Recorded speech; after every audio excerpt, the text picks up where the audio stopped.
I never believed that a single brushstroke could change everything. But sitting here in my small studio in Austin, Texas, surrounded by canvases that once felt impossible, I know now that art isn't just about creating beauty. It's about creating reality itself. My name is Maya, and 3 years ago I was drowning in a life that felt like someone else's painting. I was 32, working as a graphic designer for a corporate firm downtown, spending my days creating advertisements for products I didn't care about, for people I'd never meet. Every morning, I'd wake up in my cramped apartment, look at my easel gathering dust in the corner, and feel this hollow ache in my chest, like I was betraying some essential part of myself.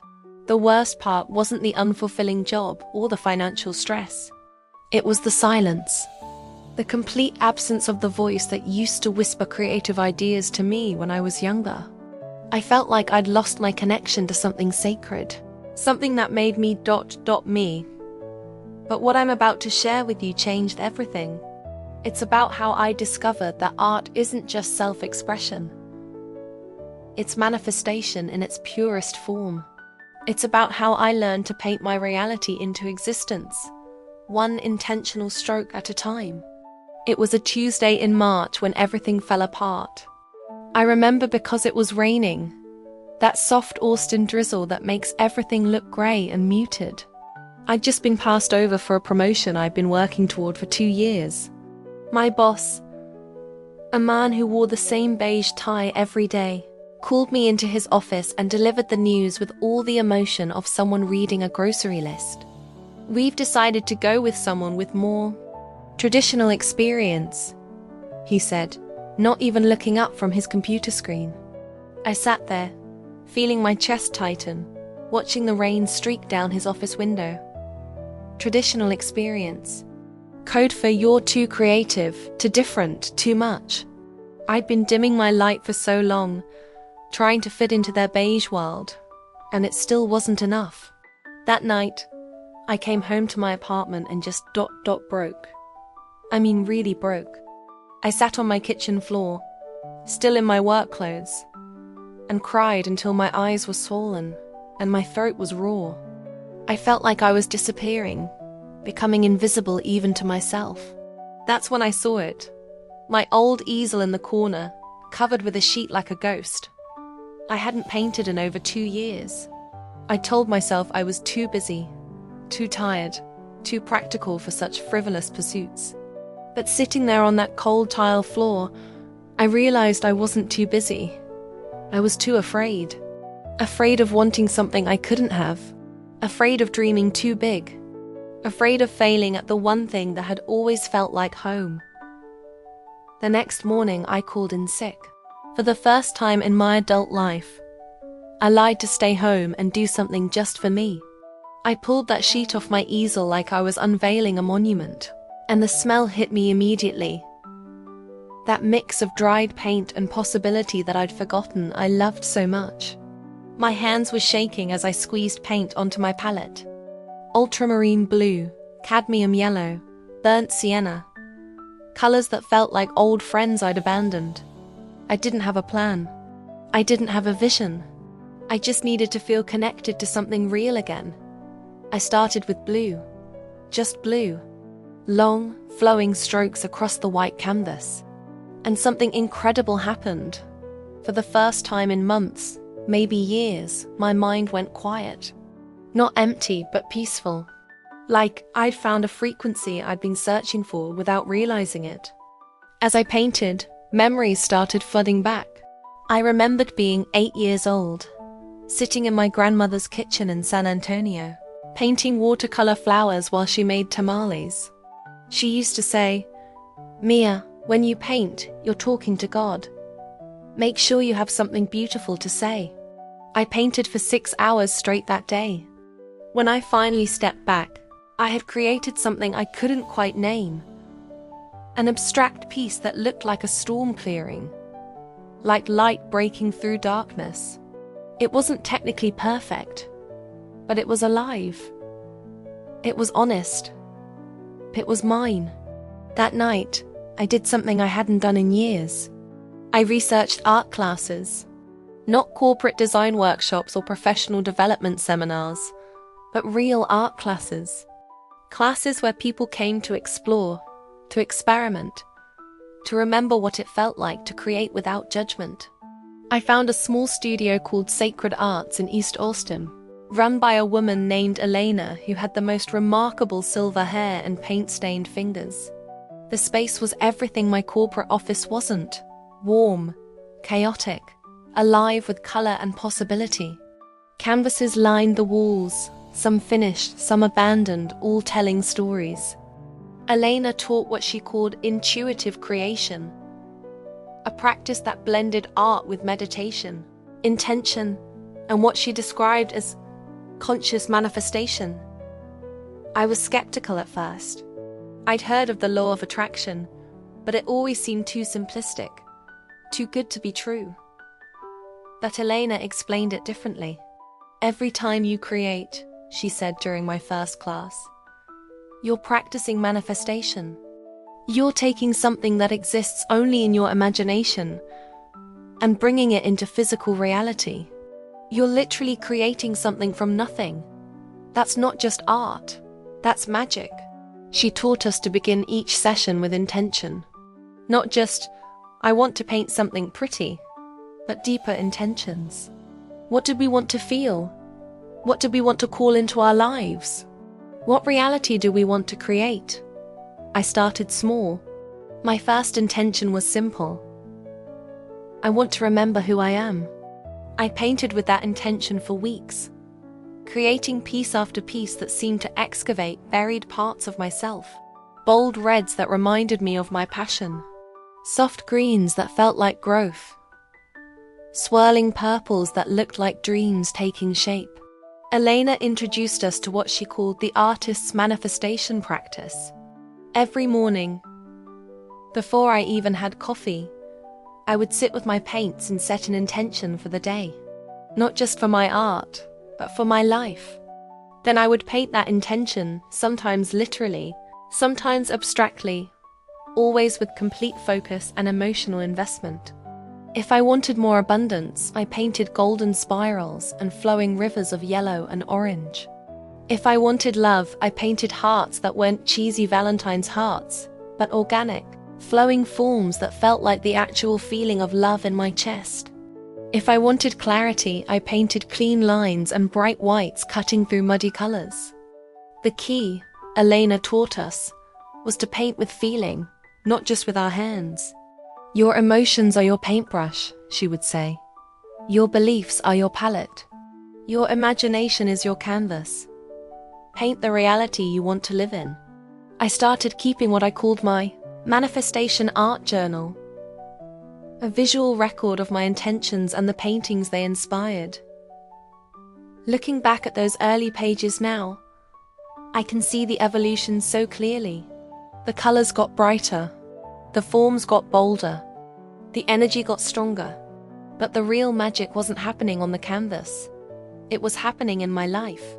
3 weeks into my practice, something shifted at work.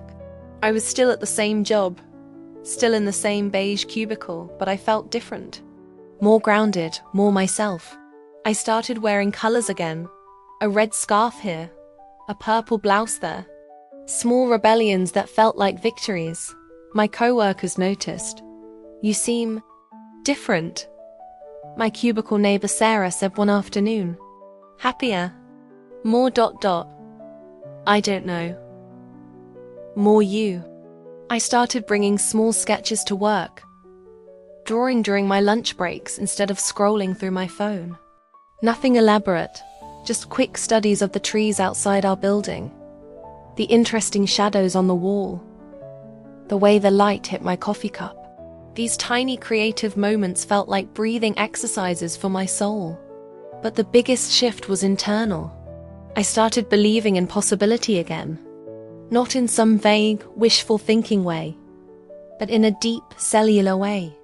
When I painted my intentions each morning, I could feel them taking root in my body, in my energy field, in my reality.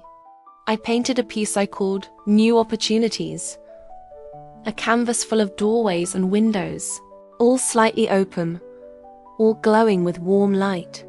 2 days later, I got an email about a freelance graphic design project from a local nonprofit. It wasn't much money, but it was work that mattered, work that aligned with my values.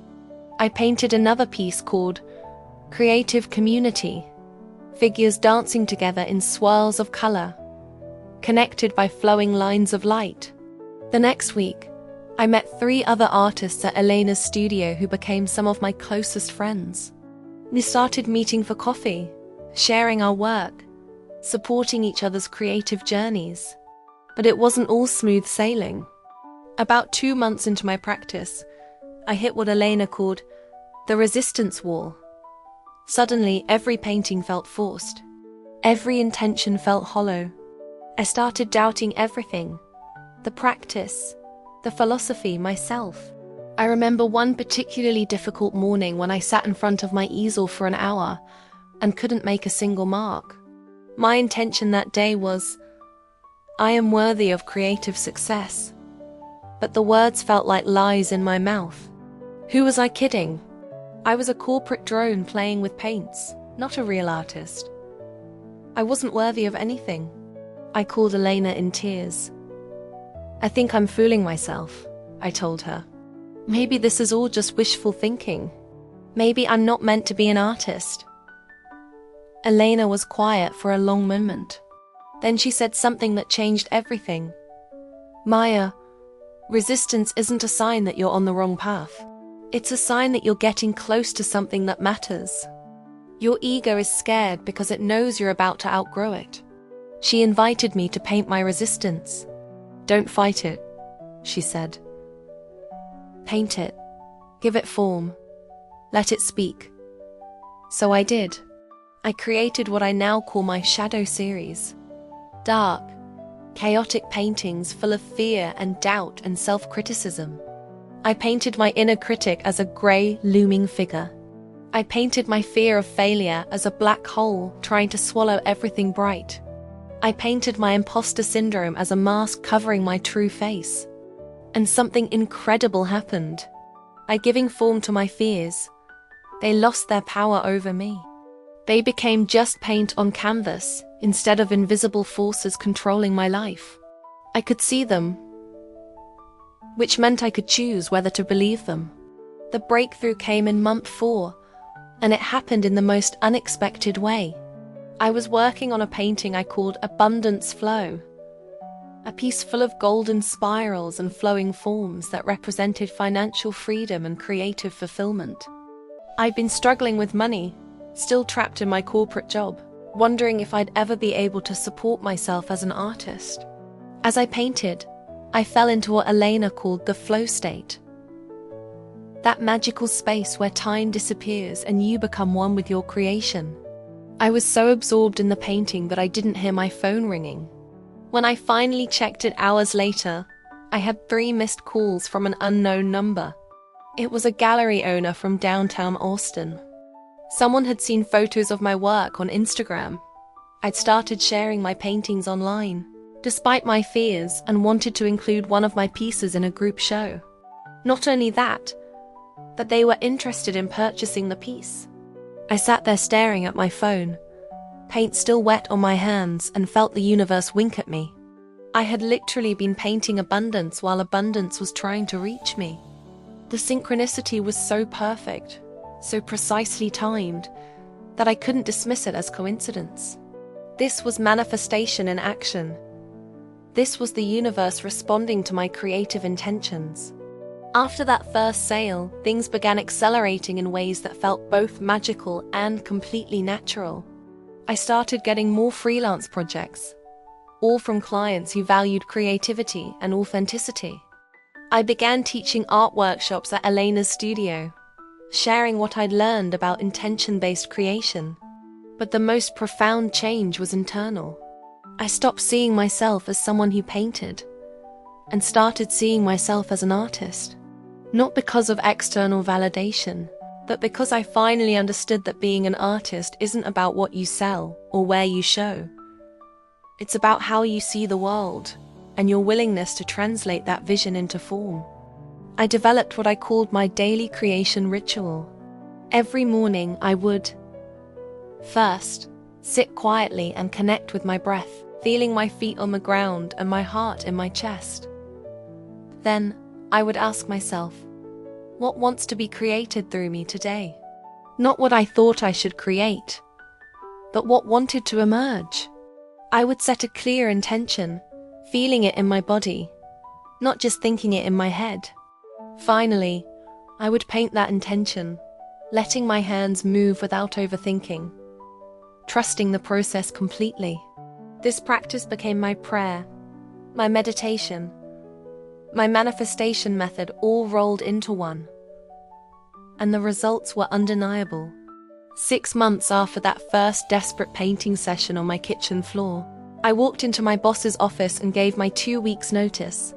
But this time, I wasn't running from something. I was running towards something. I had enough freelance work to support myself, a growing collection of artwork, and most importantly, an unshakable faith in my ability to create the life I wanted. My boss looked genuinely surprised. "Are you sure about this, Maya? The creative field is so uncertain." I smiled, thinking about all the certainty I'd found in uncertainty, all the abundance I'd discovered in following my intuition. I've never been more sure of anything in my life. The day I left that office for the last time, I felt like I was shedding an old skin. I walked to my car, looked up at the sky, and whispered, "Thank you." Not to anyone in particular, but to everything.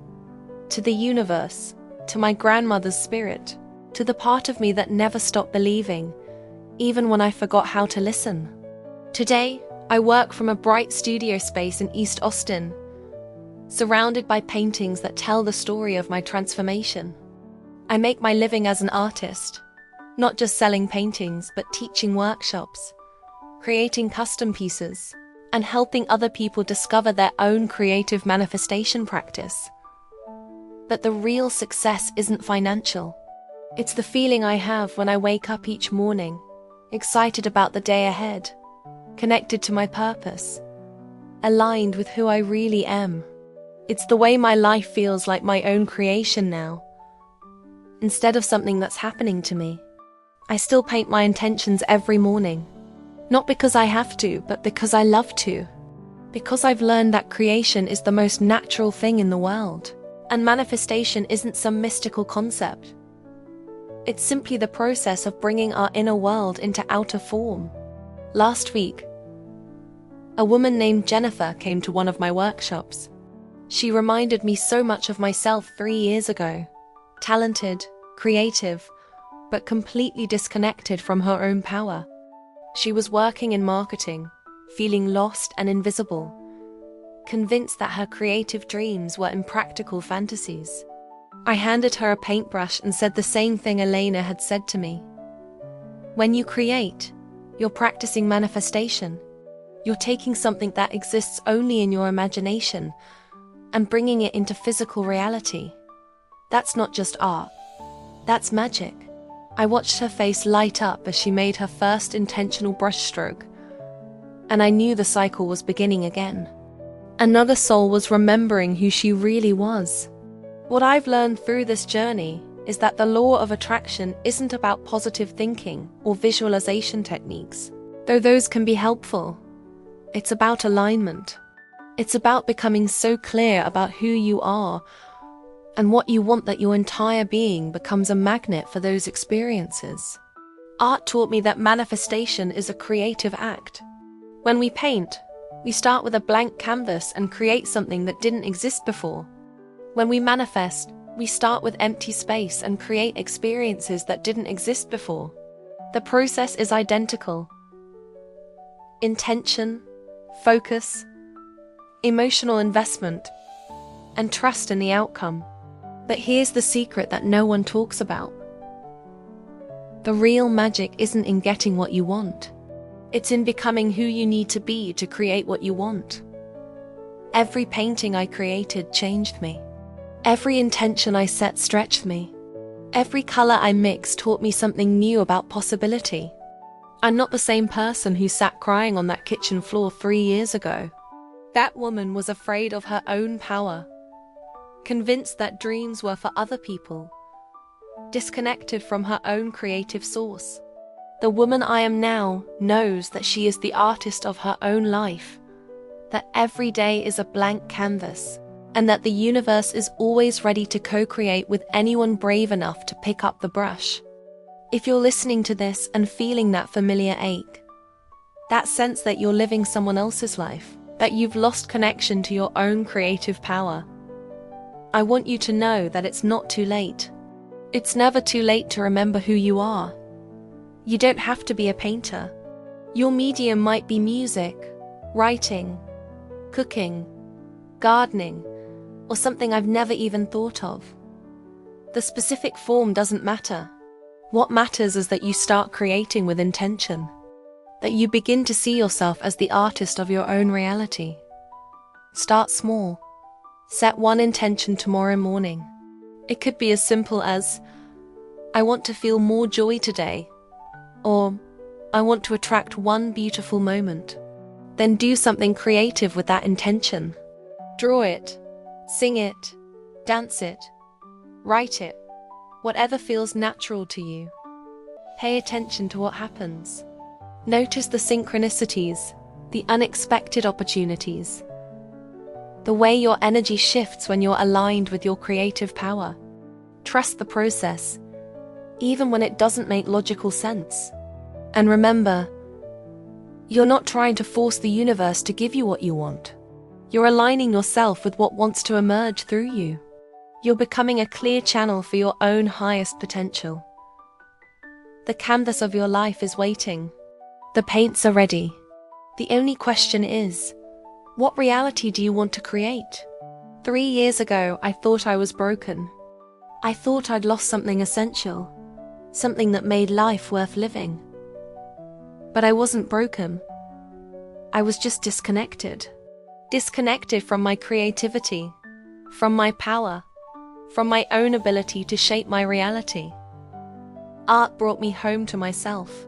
It reminded me that I am not a victim of circumstances, but a creator of experiences. It taught me that the universe isn't something that happens to me, but something I participate in, something I co-create with every choice, every thought, every intentional action. Your life is your masterpiece. Every day, you're adding new colors, new textures, new elements to the canvas of your existence. The question isn't whether you're creating. You're always creating. The question is whether you're creating consciously or unconsciously, with intention or by default. I choose consciousness. I choose intention. I choose to paint my reality with bold, beautiful strokes of possibility. And I invite you to do the same.